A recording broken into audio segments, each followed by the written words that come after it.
I used to joke that time was my love language. I showed up early to everything. Dentist appointments, flights, weddings, even movie trailers. The world made more sense 5 minutes ahead of schedule. When I met Lydia, she laughed and said I must have been born with an internal metronome. She, on the other hand, seemed to tune her life to jazz late, but charmingly so, improvising her way through mornings and meetings like rules were polite suggestions. We balanced each other, I thought. I tightened the bolts, she kept the engine from seizing. Our friends teased us about it. "How's Ms. 10 minutes late?" they'd ask, and I'd shrug with a smile that hadn't yet learned how to be bitter. She'd sweep into dinners breathless and glowing, kiss my cheek and say, "Traffic was insane," or "You won't believe the meeting that exploded," and people would forgive her because Lydia was made of apologies that felt like confetti bright and soft and celebratory. I didn't mind picking up the check or rebooking a table. I told myself this was marriage, this was compromise, this was compromise. She worked in marketing for a mid-sized tech company, a place that sold itself on human-centered data while handing out enamel pins that said, "Be bold" in cursive. Her boss, Craig, was the kind of man who could make a status update feel like a TED Talk, charming in a way that sounded harmless until you watched the shape of a room tilt toward him. Lydia admired him. "He's a soft leader," she once said, "like coaxing people instead of cracking a whip." I didn't know what that meant, but her eyes were bright when she said it, and I told myself it was good she had a mentor. It started slowly, the way endings do when they want to look like beginnings. The girls' nights that ran late and later. The showers at midnight that were just to rinse the day off. A new perfume I didn't recognize. Those were asterisks I pretended not to see. Then there were the calls from clients that never seemed to have names, the pharmacy visits where she came back with nothing in a bag, just the smell of rubbing alcohol on her hands. "Babe, they were out of the thing I needed," she'd say, and I would nod like I was a doorman carrying her excuses upstairs. I rationed my discomfort. You get used to doing that when your identity is built on being reasonable. The first real crack was a gift that, in another life, would have been a love letter. Her birthday was coming up. She'd gotten into running. I told myself that giving her a smartwatch would be thoughtful, something that loved data as much as it loved her heart rate. I picked a model you could sync with a phone, track splits, check texts. When I gave it to her over a messy breakfast, pancakes, candles, that kind of ordinary happiness, she strapped it on like I'd given her a promise. "This is so sweet," she said. "Now I have no excuse to skip the park." She kissed me and smelled like citrus and something muskier I couldn't place. For a while, it was charming. We ran together on weekends. She'd show me her steps, her sleep cycles, her resting heart rate. "Look," she'd say, "I finally hit 10K steps before 2 p.m." And I'd grin like the man who gets to be the audience for the woman he loves. The watch would buzz in the mornings when she left early for back-to-back meetings. I'd text, "Have a good day," and she'd reply with a heart, sometimes a coffee cup, sometimes nothing at all because it's chaos today. I didn't mean to look at her location history. That sounds like a preface to a lie, but it's the truth. Our devices were one of those small domestic entanglements, shared iCloud calendars, a family iPad we used like a household clipboard.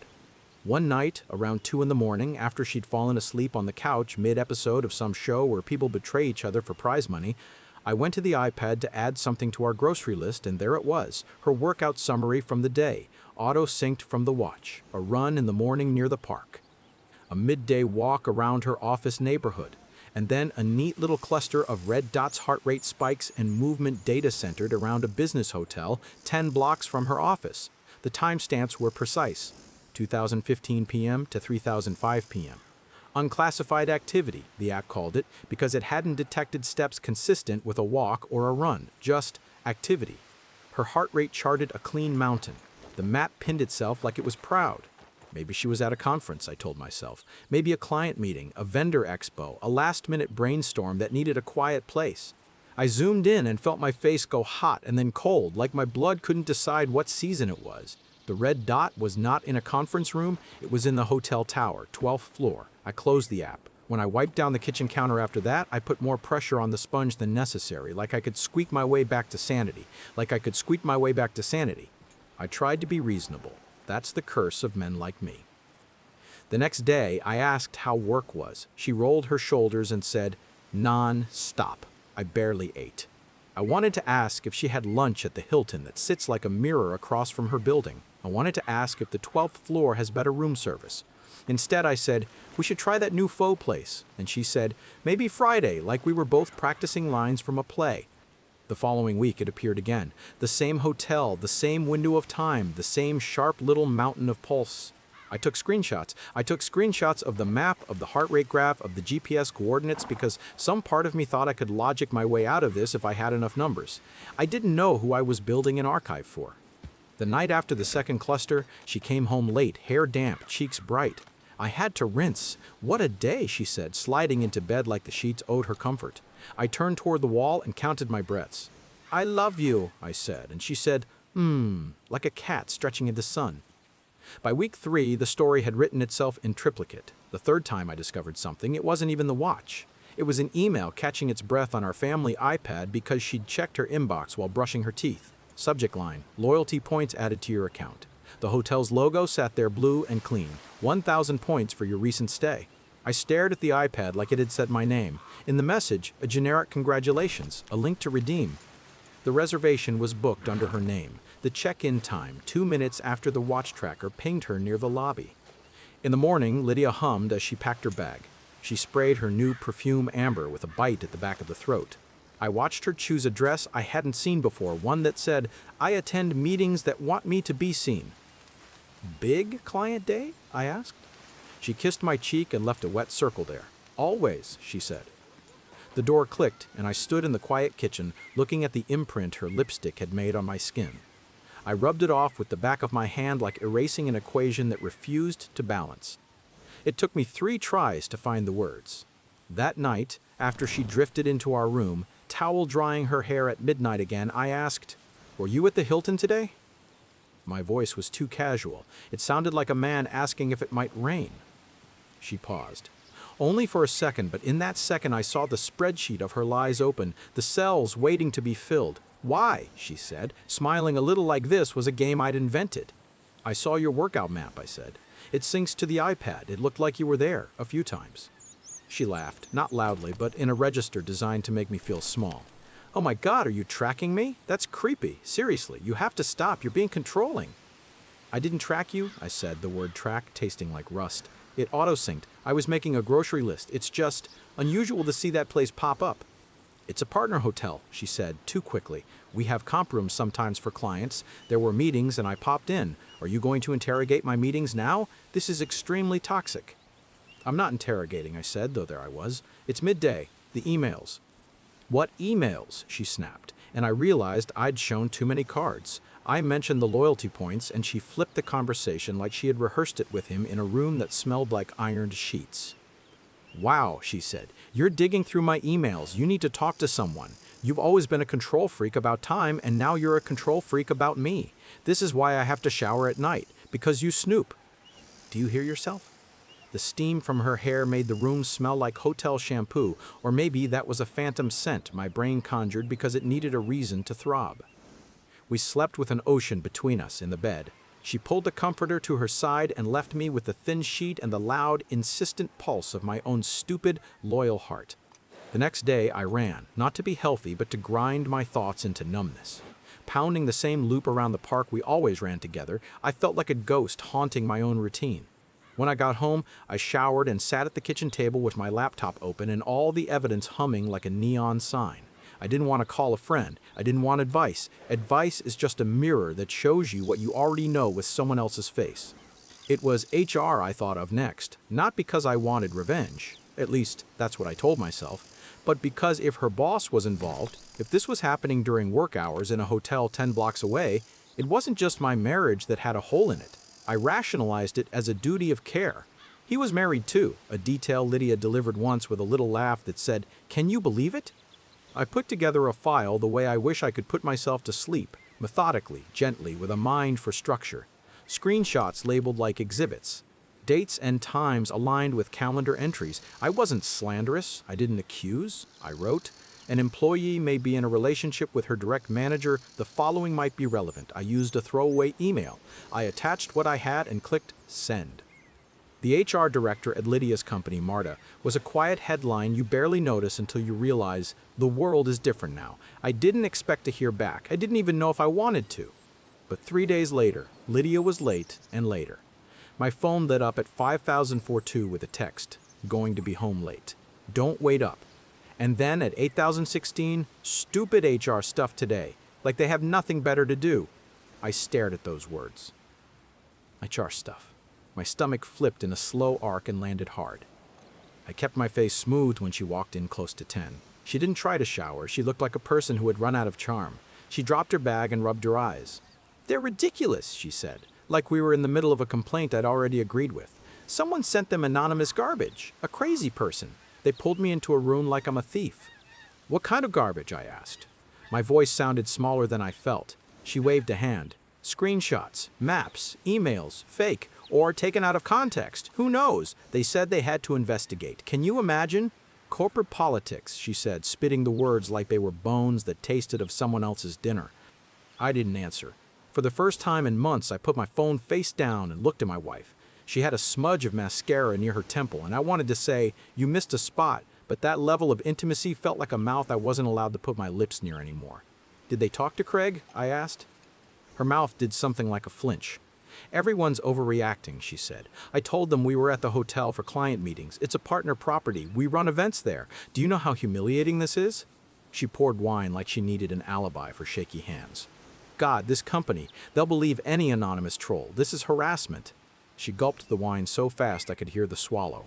"What?" she snapped when she saw me watching. "Do you want to check my GPS now? Are we sleeping with the lights on so you can read my calendar?" The next morning, she left early, earlier than early. "I have to fix this," she said, and the door clicked like a gavel. I sat in the quiet and thought about courts and advocacy and fairness and how those words mean very little when someone refuses to tell the truth. Then I thought about cameras. It wasn't hard to guess. The hotel hosted a lot of company events, quarterly kickoffs, marketing summits, those kinds of expensive apologies a company makes for asking you to care too much about metrics. Lydia had mentioned it before. "They comp us sometimes," she'd said, "because we book ballrooms. If HR needed more than my screenshots, more than an email about points, they'd ask their partner for footage. Elevators, lobbies, hallways, all the places where people forget they are being watched because it's Tuesday and the lighting is forgiving." We didn't talk for 2 days beyond weather updates you give to acquaintances. Then came the message. "I think I will always remember with the clarity of a road sign right before a cliff. From Lydia at 2006 p.m. I need the car tonight. Don't wait." And then nothing.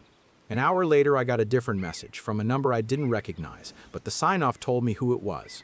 "Hello, this is Marta from HR. We would like to inform you that we do not discuss employee matters with third parties. However, your concern has been duly noted." That was it. Cold, correct, and, in a strange way, merciful. I didn't reply. I cooked too much pasta, like the kind of man who has learned that feeding himself is a way to keep from shaking.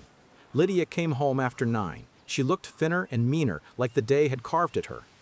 "They called us both in," she said without prelude. "Craig and me. They said they had to follow up." I told them again about the partner rooms. He said the same. Then they pulled out video. I tried not to gasp. "I failed. Video," I repeated. "From the hotel," she said, and her laugh was a knife dropped on tile. "They actually went to the hotel and asked for recordings of us. What is this, a police state?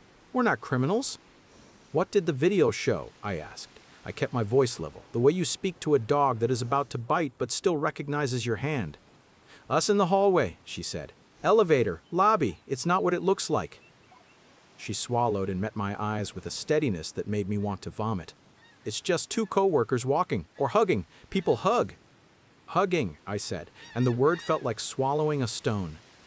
"You're so literal," she snapped. "That's your problem. Not everything is a spreadsheet," she rubbed her face. "This is ridiculous. They've suspended me pending an investigation. Craig is on leave." She did the air quotes like they were a weapon. "He'll be fine. He's important. I'm the one who has to sit at home like a child." She poured another drink. I didn't say, "You were already sitting in hotel rooms like a child playing house." I didn't say, "Clients don't make your mouth look like that." I just stood there, in my kitchen, in my marriage, and I finally let a part of me die like a whale beached in full view of tourists who tell each other to look away. "Lydia," I said, "please, tell me the truth." "The truth?" she said, and for a second her face softened like it remembered our old apartment with the bad light and the new love. Then it hardened. "The truth is, you've been controlling and paranoid. The truth is, HR put ideas in your head. The truth is, Craig has supported my career more than you ever have. When I come home late, you judge me. When I try to do anything spontaneous, you sulk. You want a wife who is a clock." That's not true, I said, feeling something give way above my heart like a shelf with too many books. I want a wife who tells me where she is without making me feel insane. I want a wife who doesn't shower at midnight so she can wash off someone else. My God, Lydia, the points, the video, the watch. My voice broke, a fist into wet paper. Control freak, she whispered, a final diagnosis. It's your sickness, not mine. I had lined up the evidence on the dining table that afternoon, not because I wanted theater, though maybe some part of me did, but because I needed to see the pieces outside my head. Printouts of the maps, timestamps, the email with the hotel logo, a crude timeline with a highlighter marking all the times her meetings overlapped with their elevator rides. I gestured to it. If this is my sickness, then the world is conspiring to make me hallucinate. She stared. Something flicked in her face. Fear, anger, calculation, and then it was gone. You're pathetic, she said quietly, each syllable a coin delivered to a toll booth. You know why I'm late?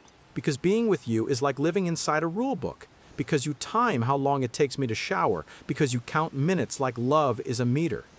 No, I said, a whisper. I counted them because you kept forgetting we were in the same life.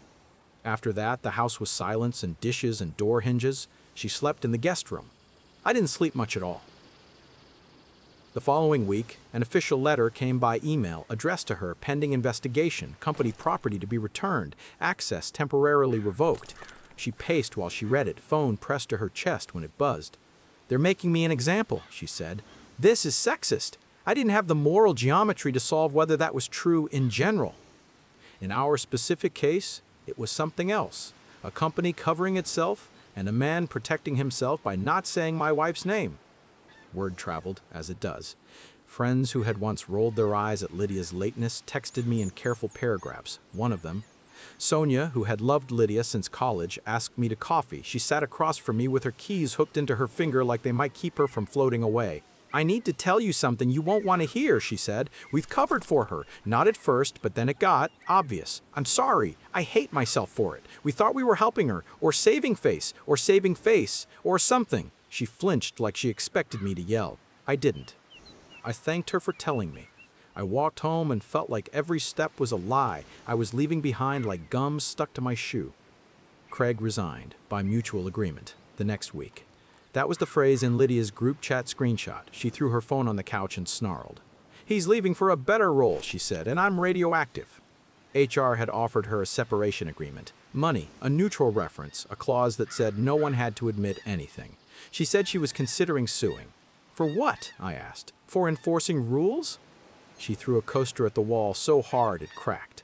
For humiliating me, she said. For humiliating me, she said. I found a divorce attorney's number in my notes the same day I learned how the hotel cameras were positioned. I didn't ask how I felt because feelings had been loud and unhelpful. I asked what steps to take to end a marriage with dignity. The lawyer's voice was brisk and kind. Document what you can, she said. Don't engage in fights. Protect your finances. Decide what you want, the house, the car, the quiet. I laughed at that last one and then apologized. Quiet is not cheap, she said, but it's valuable. When I served Lydia the papers, she didn't cry. That would have been a kindness. She read them like bad copy and said, "So this is who you are," as if the man who had memorized her coffee order had walked in off the street and stolen my wallet. "This is who I've always been," I said, surprised that the words felt like a shrug I'd been waiting years to unshoulder. We divided things, the bed, the books, the frames around photos that looked like they belonged to two people who had won a contest for pretending. She moved into a sublet across town with a couch that wobbled and a window with a view of an alley that collected broken bottles. She told mutual friends I had abandoned her when she needed support. A few of them tried to hold both of us in their mouths without choking. A few picked sides. A few quietly slid to my side of the room like they were choosing sun. One afternoon, while folding a shirt that still remembered her perfume, I thought about the first time she was late. It was our second date. She'd texted, "I'll be 5 minutes behind," and arrived 27 later with wind in her hair and a smile that baptized me into forgiveness. If I could talk to that version of me, I wouldn't warn him, not because I want him to suffer, but because I don't think warnings work. I would sit beside him and say, "Love her, but love yourself more than you love your own capacity to be rational." In the settlement, I kept the house not because I love walls, but because I needed a place to rebuild that didn't smell like the elevator of the Hilton. Lydia kept the car I didn't want. We closed a joint account. We deleted pictures in a polite digital genocide. She blocked me. I didn't unblock anything. On the day the divorce was finalized, I received an email from the hotel, because of course the universe likes a punchline, a marketing message about loyalty rewards, addressed to me because the family iPad had cashed our names, hawking a weekend getaway special. I laughed so hard I scared myself. A friend asked me if I regretted sending the file to HR. I thought about that for a long time. I thought about how I had used the language of duty to avoid admitting I wanted the truth to exist outside my body. I finally said, I don't regret giving the truth a place to stand. I regret how long I let it knock. When I think about control now, I don't think about minutes or maps. I think about boundaries you can hold without turning into a gate. Lydia used to say, I loved time more than I loved her. Maybe I do love time. It's mercy, it's discipline, it's way of telling you that nothing stuck is stuck forever. What I know is that loyalty isn't a checkbox on a performance review or a bullet point in a wedding vow. It's not the absence of violation, it's the presence of care. It's what you build in the gutter of small choices, coming home when you said you would, telling the truth when you don't want to, choosing your own integrity when no one else is watching. Sometimes I pass the hotel on my run. The lobby glows in that specific, antiseptic way that says money and soap. I don't look up at the tower. I look at the street light where the crosswalk turns from orange to white to orange again, and I wait, patient as rain. When it changes, I run. Not to escape, not to punish, but because moving forward is a discipline. Because if my love language is time, then maybe the kindest thing I can do is give myself more of it. A month after the papers, I opened a storage box I hadn't touched and found the smartwatch in its original packaging. The spare band, the little USB charger, like a question mark. I sat at the table and held the watch face in my palm. It was never the watch's fault. It was just a mirror that didn't know it could wound. I thought about selling it and decided against it, not out of sentimentality, but because I didn't want to monetize a symbol. I put it back in the box and tucked it into a drawer with things that don't get to hurt me anymore. I got a text from Sonia. She sent a picture of a sunset from her porch. No caption. I replied with a thumbs up and then, after a beat, said, "Thank you for telling me the truth when it cost you." She wrote back, "It cost less than staying quiet." I saved that message. I've started saving different things now. Sometimes, late at night, I still hear the echo of Lydia's laugh in our kitchen, see her sliding off her heels, hear her say, "Traffic was insane." In that echo, my body remembers the blend of love and denial that kept me standing still for too long. I don't hate her. I don't bless her either. I let the echo pass without inviting it in for a drink. I turn off the light. The house sighs in the small ways that old houses do, and the clock on the stove glows its little green truth. The minute you are in, the minute that is yours. The last time I saw Craig was not in person, but online, in a press release written with enough vagueness to sell soap. He had taken a role driving growth at a different company 2 states away. Lydia popped up on LinkedIn as a freelance consultant. We are all, it seems, in the business of rewriting ourselves. I don't begrudge them the attempt. I only hope their next drafts include honesty as a required field. I started therapy, which feels like a confession even though it shouldn't. I told my therapist that I was tired of being the reasonable man who rationed pain like sugar in a war. She said, "What if you let yourself feel unreasonable grief?" I did. I let myself grieve the Sundays I spent marinating chicken while she showered off someone else's cologne. I grieved the version of me who thought patience was a cure. I grieved the way I used to watch for her headlights like a dog who sleeps by the door. There's a new routine now. I still show up early. I still love a plan, but I no longer weaponize my reliability against myself. I don't use it to excuse someone else from showing up for me. When I run past the park, I let my pace be messy. When a friend is late, I do not turn them into a ghost. And when the sun slides down between buildings and everything goes gold and then blue, I go home to a kitchen that holds my footsteps without asking me to erase them. One evening, I caught myself picking up my phone to check the time, and instead, I opened the Photos app. Without meaning to, I scrolled back to the first picture of us. Lydia at a farmer's market, a peach pressed to her cheek, laughing at something I had said. I stared at the image for a minute. Then I scrolled forward and watched us age into and out of ourselves like a flip book of a house being built and then gently dismantled.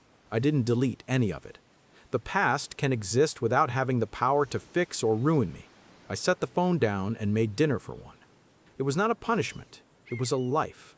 When people ask what happened, I tell them the short version, the humane version. We grew apart and we valued different things. If they press, I say we had different definitions of home. If they press harder, I say her smartwatch told the truth before she would. Sometimes, if the person asking seems like they might be standing at the edge of a similar cliff, I say, love is not measured in your capacity to absorb dishonesty. Love is measured in how steady you can be to yourself when everything else wants you to wobble. The last piece of the story is this. The day I finally threw away the loyalty email I had printed, I wrote a note to myself and stuck it to the inside of the cabinet where we used to keep mugs. It says, "Loyal is not a word you get to keep because you showed up. Loyal is a thing you do." That's the moral I earned, with the time I'd thought I was saving by showing up early. The truth is, there is no arriving early to your own heartbreak. There is only arriving. And then there is leaving. And then, if you're lucky, there is the steady practice of coming home. What would you have done in my place? Confront sooner or wait for the HR fallout? Would you ever forgive a partner after something like this? Or is loyalty a one-strike rule? Drop your thoughts in the comments. If this story hit you, please like the video, subscribe for more, and share it with someone who might need it.